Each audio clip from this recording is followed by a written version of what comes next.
put our hands together for Anthony Mann.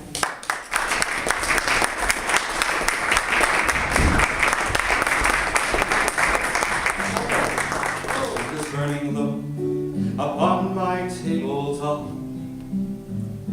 The air is softly lifting. The air is still in the silence of my room. I hear your voice softly calling. If I could only have you near to breathe a sigh or two, I would be happy just to hold the hands I love on this winter's night with you.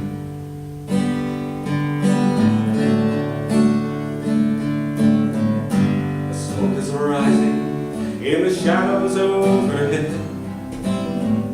My glass is almost empty.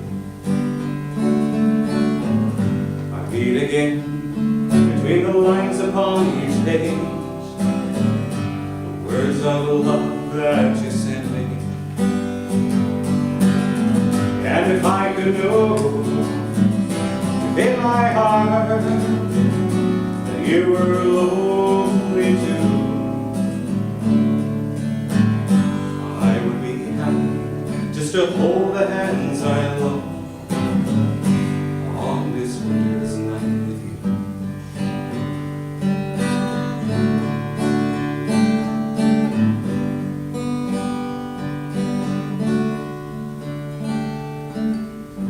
The fire's dying now, my lamp is growing dim. The shades of night are lifting. The morning light steals across my window pane, where webs of snow are drifting. And if I could only have you near to breathe a sigh or two, I would be happy just to hold the hands I love on this winter's night with you, and to be once again with you.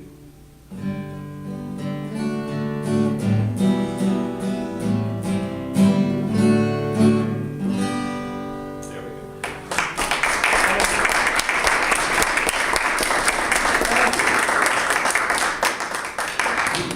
It's good now. This is nice. I like this. You know, there's a tradition of sitting around the Christmas tree.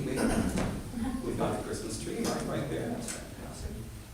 So it's impressive. Well, you know, it's the spirit. It's filled with spirit. When it lacks in height, it's like me. When it lacks in height, it compensates for the spirit.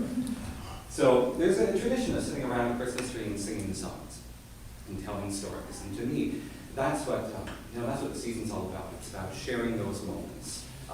And I like to share with songs. I like to share with music. And I actually wrote a few original Christmas songs. And I'm not going to bore you with all of them, but I might sing a couple for you if that's okay. Is it okay if I do something? Okay. Well, this is the first song that I ever wrote on guitar.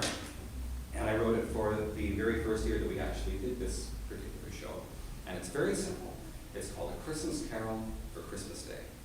And I hope you like it. Tiny angels wrapping presents near the tree. Santa's coming with special treats for you and me. Christmas candles, children play. A Christmas carol for Christmas Day. Snowflakes falling outside's a fairyland.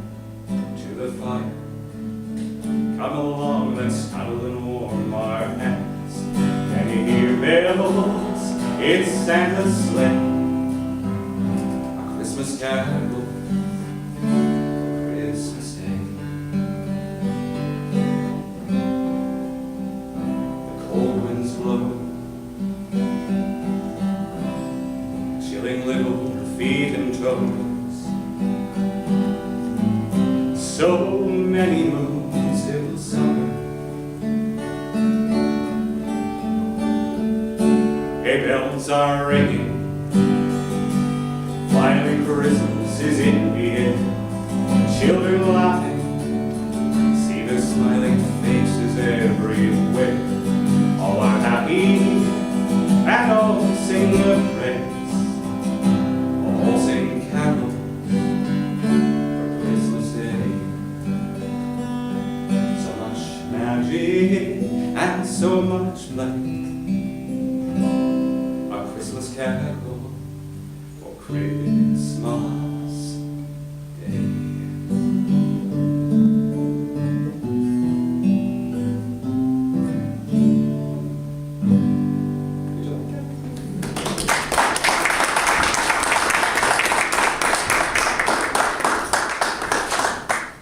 Okay, this is one that I think everybody kind of knows. And if you do, actually, I want to say thank you to Barry Ewan. Barry's another good friend of mine. And Barry's actually one of the most talented, entertaining, timeless, musically gifted musicians that will work for free on a Saturday night. He's a good friend of mine, and I thank Barry for coming out and entertaining. So he got you warmed up in singing, which is nice. So let's see if you know this song, you're welcome to join along. If you're not, just pretend. And it's okay. It's just between us here tonight. So this is a Christmas song from the islands. Well, a long time ago in Bethlehem, so the Holy Bible said, Mary's boy child, Jesus Christ, was born on Christmas Day. While shepherds watch their flocks by night, them see a bright new shining star. They heard a choir sing, the music seemed to come from afar. I now hear the angels sing, a new king's born today, and men will live forevermore because of Christmas Day. Trumpets sound and the angels sing, listen to what they say, that men will live forevermore because of Christmas Day.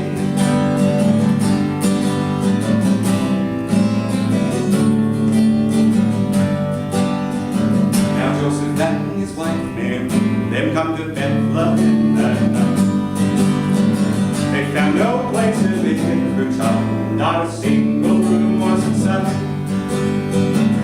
By and by they found a little boy in a manger overflow, and in that stable golden jar, Mary's little boy child was born. Everyone, I now hear the angels sing, a new king's born today, and men will live forevermore because of Christmas Day. Just hear the trumpet sound and the angels sing, listen to what they say, that men will live forevermore because of Christmas Day. Yeah, men will live forevermore because of Christmas Day.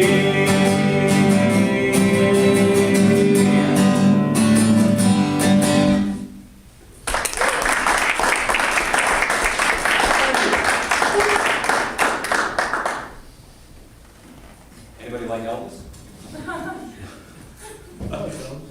Okay, anybody know Blue Christmas?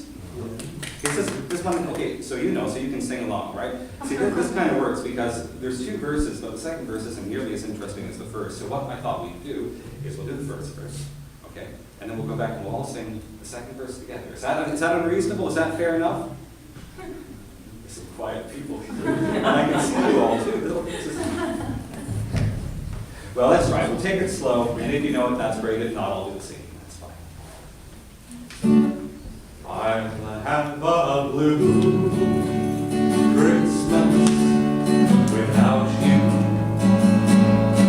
I'll be so blue, thinking about you. Decorations of red on a green Christmas tree.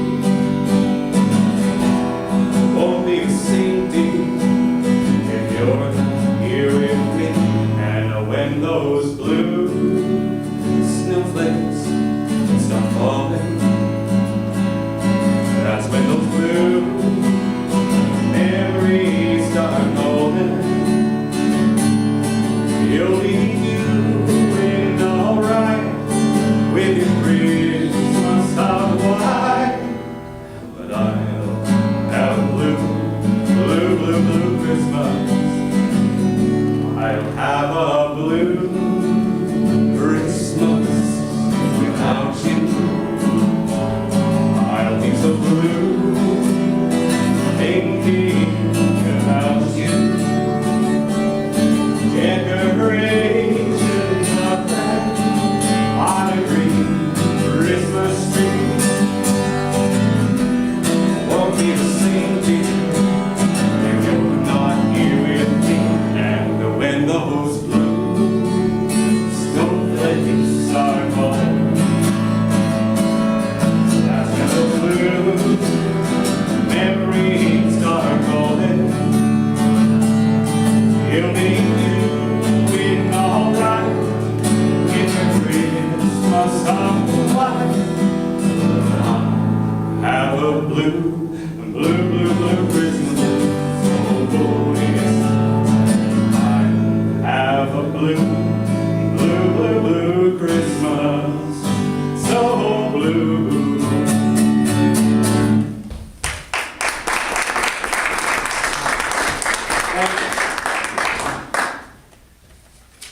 You know, when I walked in here tonight, I've never been to Chalmers Church before. This is actually a beautiful, beautiful, beautiful church. And maybe next year, Christine, will do it in the big hall. What do you think? Whatever you say, Anthony. Absolutely. You're the boss. And everyone's going to come back, right? And when I walked in here, I said, "Oh my gosh, they have a piano." Now, I'm actually a piano player. I've been playing piano for the better part of my life. I don't do this guitar thing very much, but I used to do the show on piano, and then I thought, the guitar is a nice instrument to go out, and it's easy to play with. But I saw this piano sitting here, and I haven't rehearsed anything for it, but it's here, and I think that we have to make use of it somehow. So we can do another sing-along. I'm not going to sing if it's a loud piano. But I'm going to do a couple of Christmas songs, and I think if you know them, feel free to sing or hum along, and we'll get back to the main show. But I've got to play this guy.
Okay. I had the pleasure of doing this particular song 2 weeks ago with a guy by the name of Terry Snyder. I don't know if anybody knows Terry. If you do, you don't forget. He's one of the most quirky, brilliant, and fantastic fiddle players that I've ever met. Local fella. He's played with Gopher Baroque and Tango Flute, if you know any of those. But we did this quite off the cuff a couple of weeks ago. Huron Carol. Okay, this is the oldest Canadian Christmas song. I wrote it in 1643. And so it's the oldest Canadian Christmas song. I'm assuming that we don't know it in the original tongue, so we'll sing it in English. But Terry's not here, but he did something really, really cool with the fiddle at the beginning of this. And unfortunately, I can't replicate it, but I'm going to whistle a little bit. And if you just close your eyes and pretend that it's native pipes or fiddle, this will kind of get you in the mood. Imagine, if you will, the birth of a new country. It's Canada. It's 400 years ago. Wilderness, and the snow is falling, and people are living in little teepees.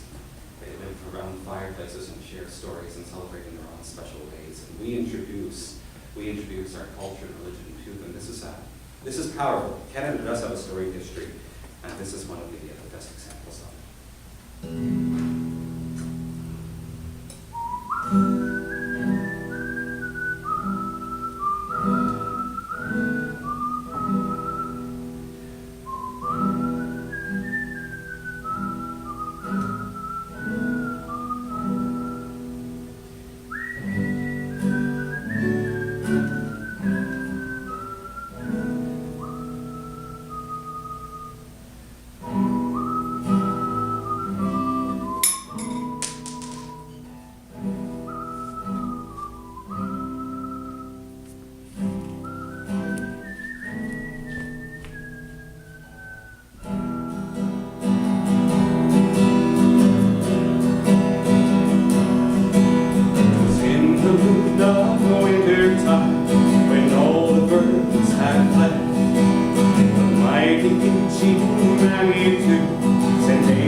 Thank you. Okay, so you know what I promised you? I'm going to get to Dickens A Christmas Carol in just a moment's time, but I want to do one more song. And I say the one that I usually blow my voice on for the last one. So no encores, please. It's funny, we did the show a couple of weeks ago, and I reached the end of Huron Carol, and the woman got up and said, encore, encore. I said, we're not even done yet. She said, well, if you hurry up. Don't distract me. No, this is a wonderful place tonight. So. I'm actually going to stay. stand with this one. Do we have any est-ce qu'il y a des francophones ici? Des gens qui parlent français? Anybody here speak? Good, you won't know when I make a mistake. This is a very popular song, a very well-known and beloved Christmas carol the world over. And I've known it in English, but a few years ago, I decided to learn it in French. Oh Holy Night. Beautiful song, everybody knows Oh Holy Night, but the French translation, Minuit Chrétien, is lovely too. So what I thought I'd do is we'll do a verse in English, verse in French, and then I'll continue the song in English. And again, I apologize, but actually, as you don't speak French, this is great, so I'm well versed. I could probably get up here and sing every line in English and just put a ha-ha at the end of it. We'd probably, right? Oh, Holy Night, ha-ha.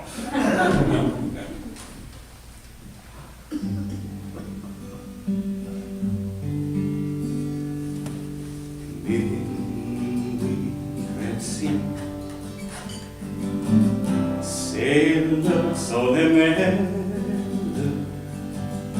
où l'âme Dieu descendit jusqu'à nous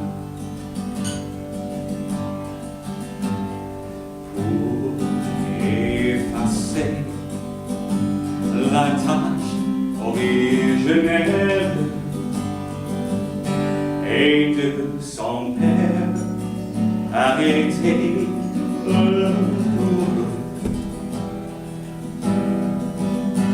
le monde entier tressé d'espérance à cette nuit il y a un sauveur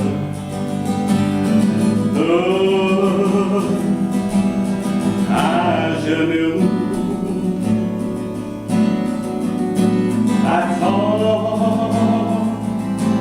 la délivrance. Noël, Noël, voici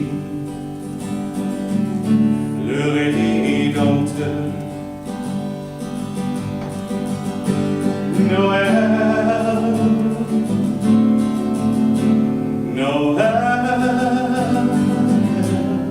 voici le Rédempteur.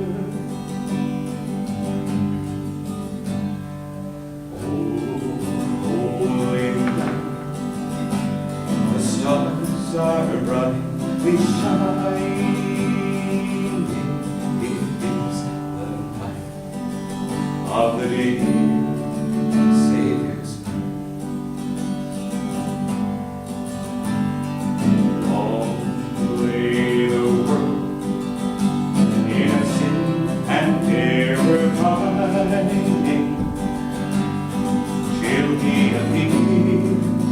And the soul felt his work, a thrill of the weary world rejoices for young adults. A new and a glorious hope.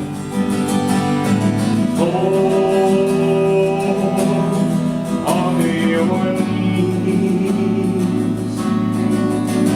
oh, hear the angel voices, oh, night divine, oh, night when a Christ was born. Oh, night divine,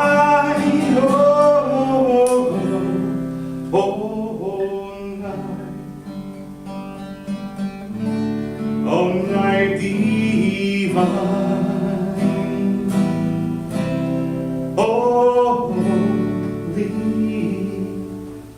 night.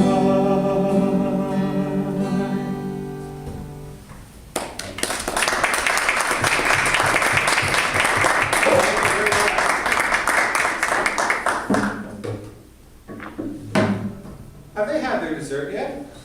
No, it's over Oh, here. all right, that's okay. Well, I'm going to keep you waiting. See, that's the best way to keep the audience here, is just to deprive them of their dessert. They're not going to go anywhere without their dessert, right? Are we all still having a good time?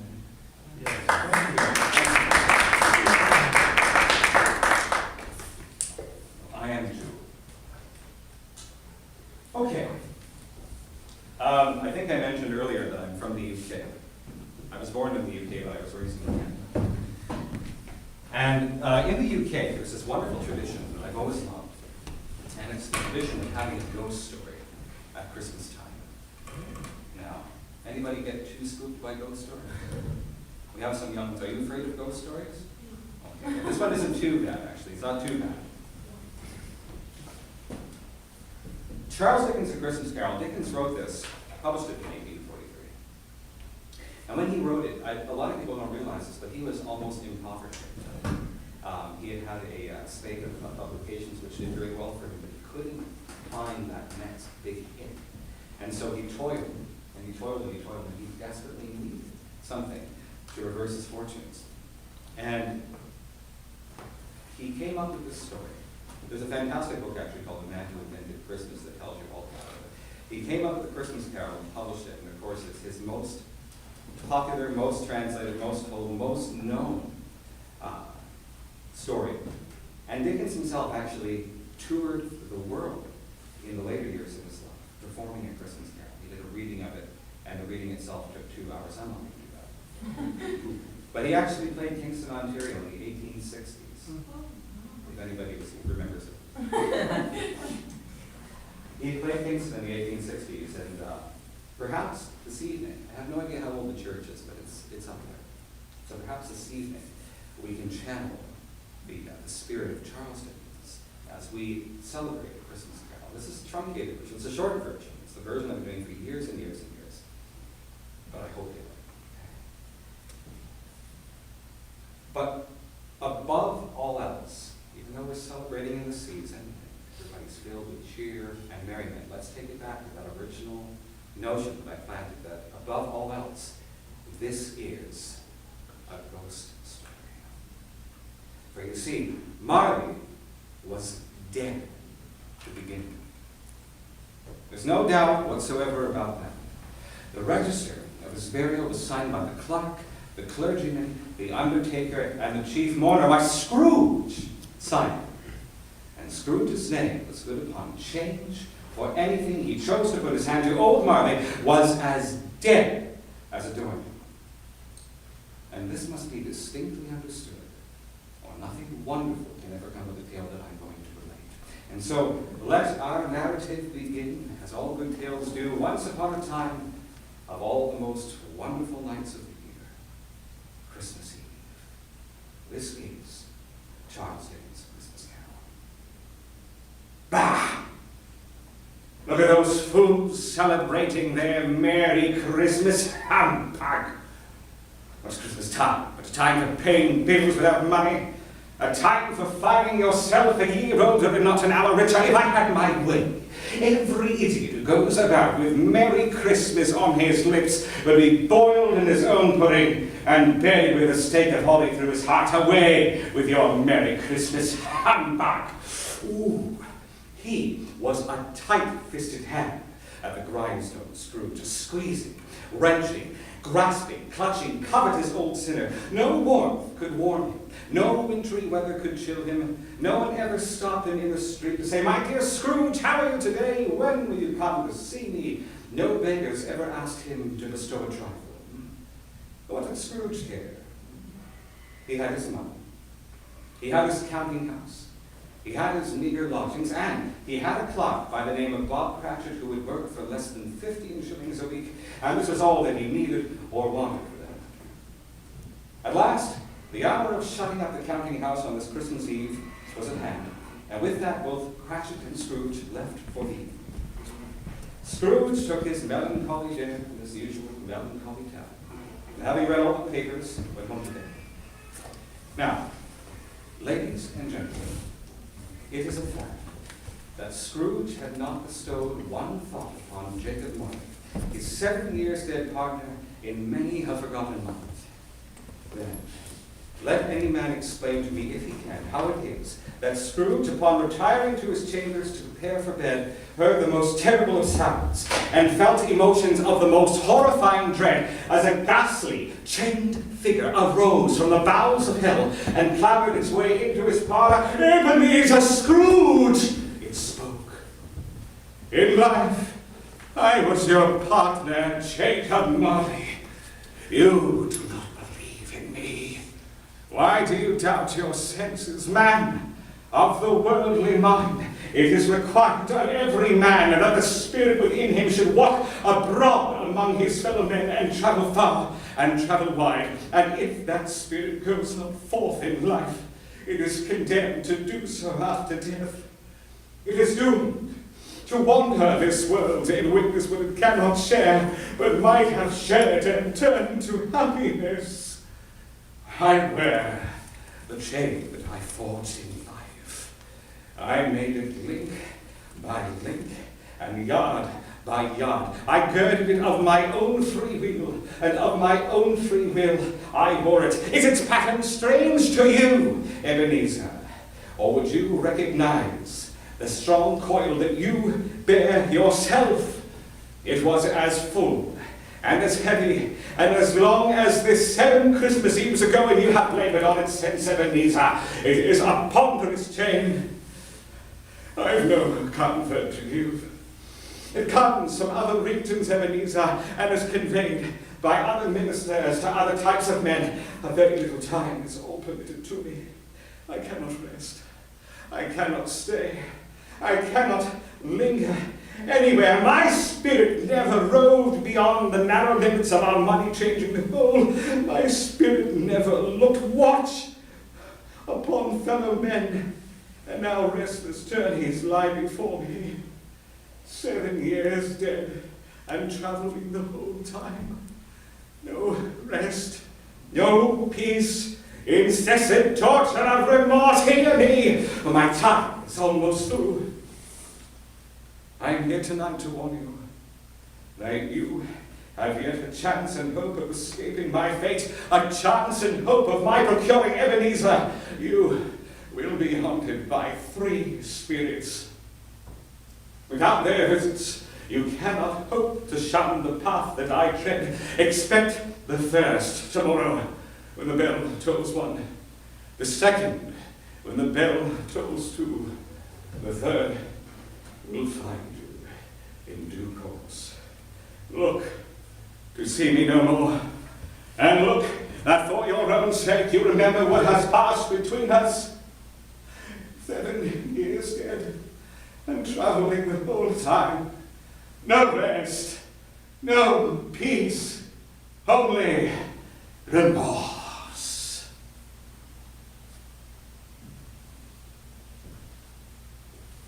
The steeple clock in the distance told 1. The hour itself was at hand, and the room suddenly erupted with a bright light as the curtains of Scrooge's bed were drawn aside as if by invisible hands. I tell you, my friends, and old Scrooge just stared in silence as a strange figure, lapped in an almost luminescent fabric, appeared before his eyes. I am the ghost of Christmas past, Ebenezer. Rise and walk with me, as I am here to redeem you, and have been allowed very little time. Bear but a touch of my hand upon your heart, and you shall be enlightened to more than this. Scrooge apprehensively complied, enjoying the spirit in the middle of his chamber.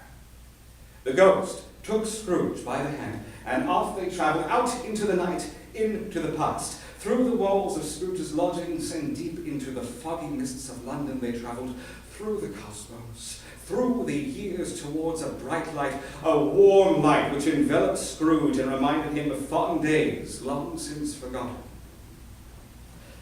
Through many years we have travelled, Ebenezer, and observe, you are a much younger man.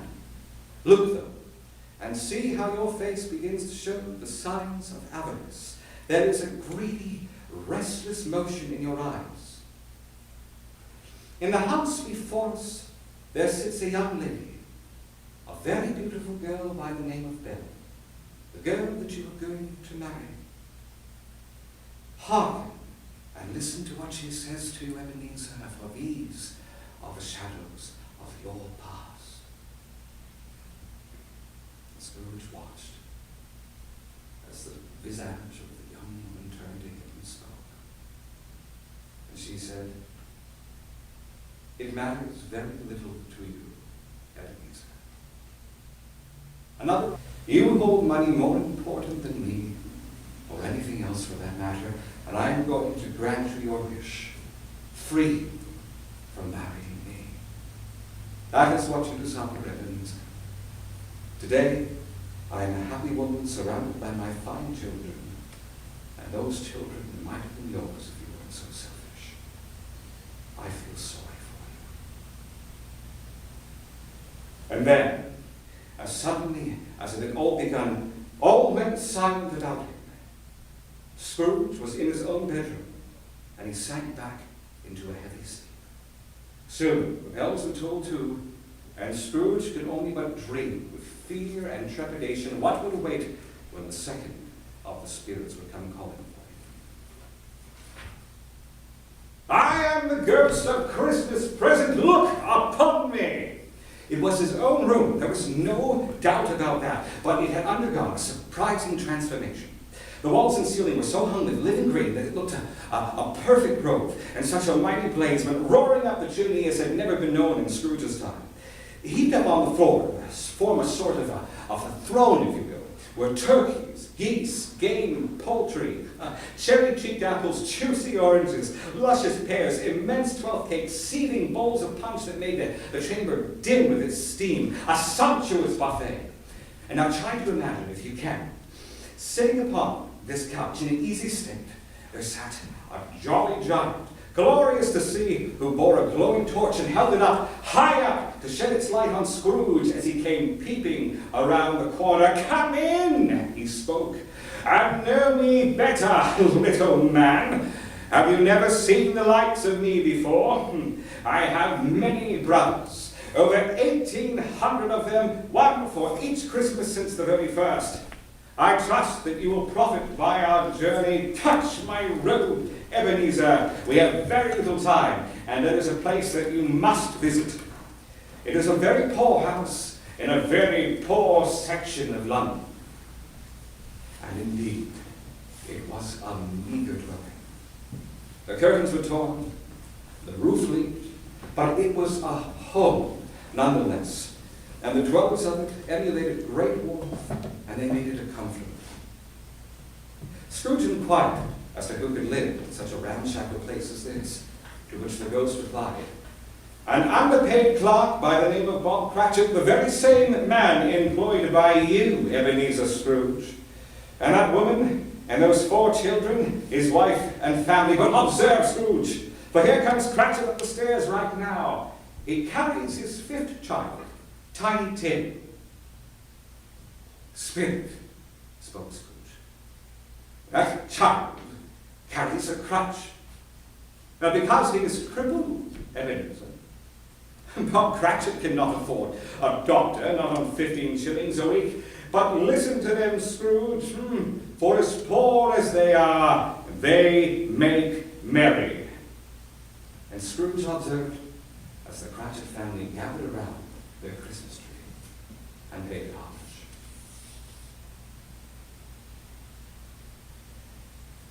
Such happiness, Spirit, such love. "Tell me," inquired Scrooge, "will Tiny Tim live?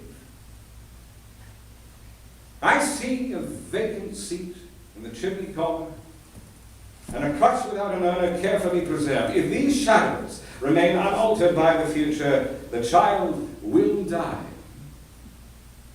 But why concern yourself with him, Ebenezer Scrooge? Are there no prisons? And the workhouses, are they not still in operation? Come, It is time for us to go, he pleaded, but Scrooge shortly found himself alone outside of his lodgings. A heavy snow was falling, blanketing a sleeping London. The wind had died down, and it was still early Christmas morning.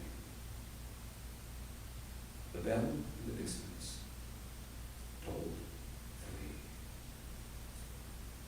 3. And the family slowly, gravely, silently approached.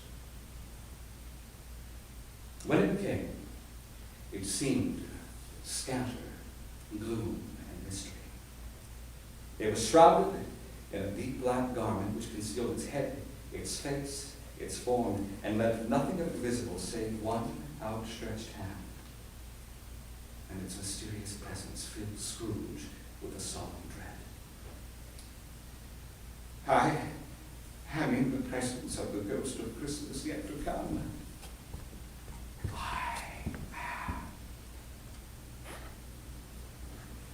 You are about to show me the shadows of the things that have not happened, but will happen in the time before us. Is that so, Spirit? O ghost of the future, I fear you more than any spectre I have seen, but as I know that your purpose is to do me good, and as I hope to live to be a better man than what I was, I am prepared to bear your company. Lead on, Spirit. The night is waning fast, and it's precious time to me, I know. Lead on, Spirit, lead on. Scrooge followed the grim spectre through the foggy streets of London, dreading in his heart. Why, I know this house, Spirit. I've been here before. My clerk, Bob Cratchit, was here with his family. Why, that's him in the window now, with his good wife and their eldest daughter, and where's Tiny? Oh, no, Spirit. No.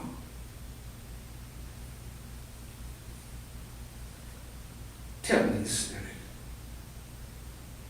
why did Tiny Tim have to die?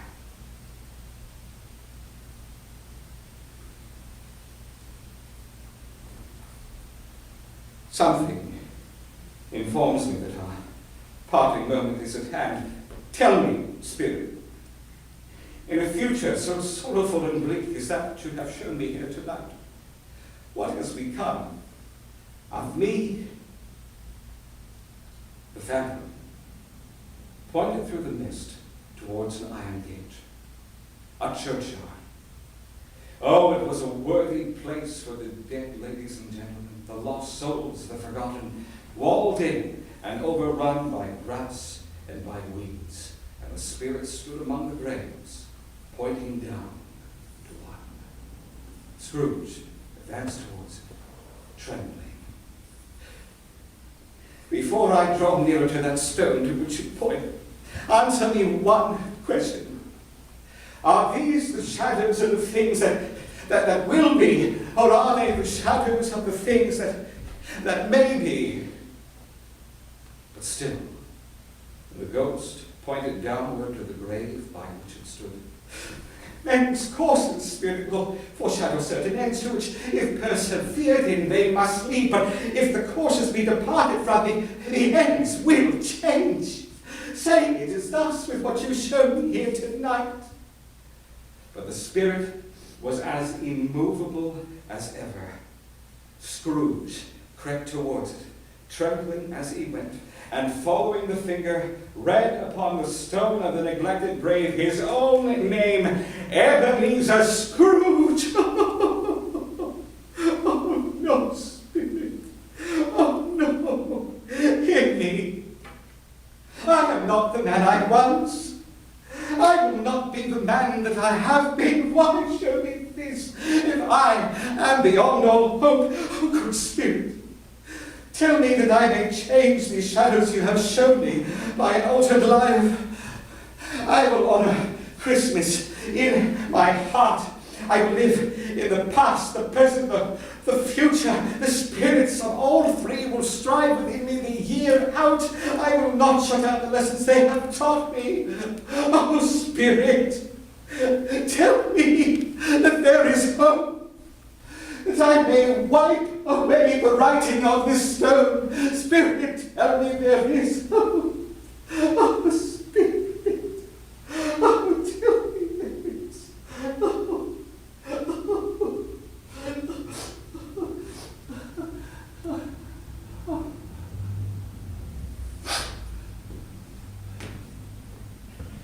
Where am I?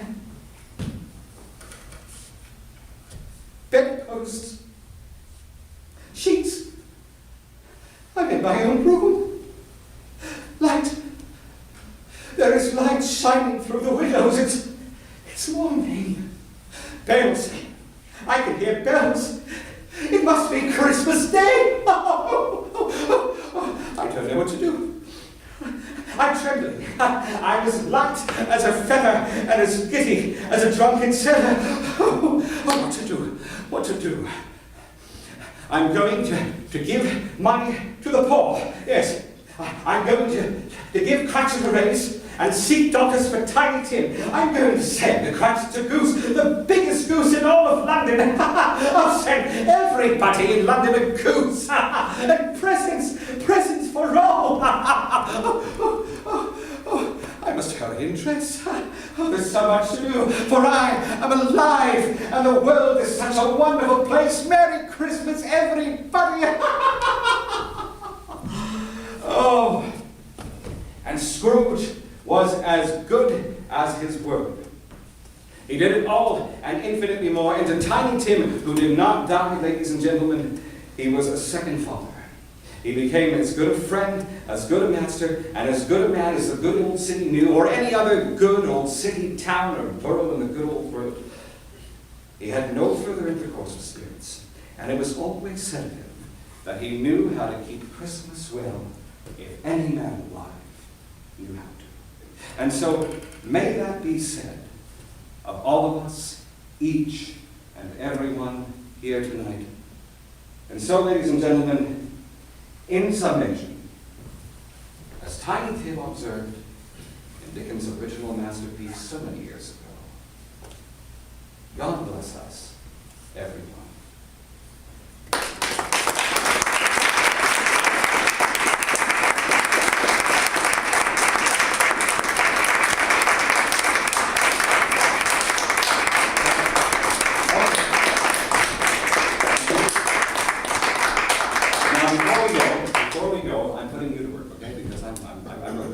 I'm going to take a break from this, and I'm going to make you do the work.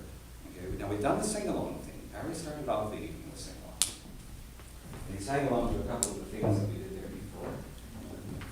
But I don't think that there's anybody in this room who doesn't know Jingle Bells. Oh. Okay, who knows Jingle Bells, right? Who doesn't know Jingle Bells? Okay, good. So does that mean that everybody, as you know Jingle Bells, will join me for a verse of Jingle Bells? Okay? All right, good. See, we blocked the doors. We're not actually going to unlock them until the end. Yes. This is a nice way to end, then you can have your dessert. We'll get out of here. That's good. 1, 2, 3. We'll shake through the snow in a one-horse open sleigh. Over the fields we go, laughing all the way. Ha, ha, ha. Now Tom Gone dancing, making spirits fly. Ride and sing in a sleigh something like everyone now. Jingle bells, jingle all the way. Oh, what fun it is to ride in a one-horse open sleigh. Hey! Jingle bells, jingle all the way. Oh, what fun it is to ride in a one-horse open sleigh. Okay, so that was good, okay? So everybody here knows that you can sing, hear all your voices. I want to hear them louder, okay, louder. And here's the thing, there's 2 verses to the song, but nobody knows the second verse. So we'll go back and do the first one then. So, shake through the snow. Everyone, horse open sleigh. Over the fields we go, laughing all the way. Ha ha ha! Tom Gone dancing, making spirits fly. What it is to ride and sing and sing something like everyone else.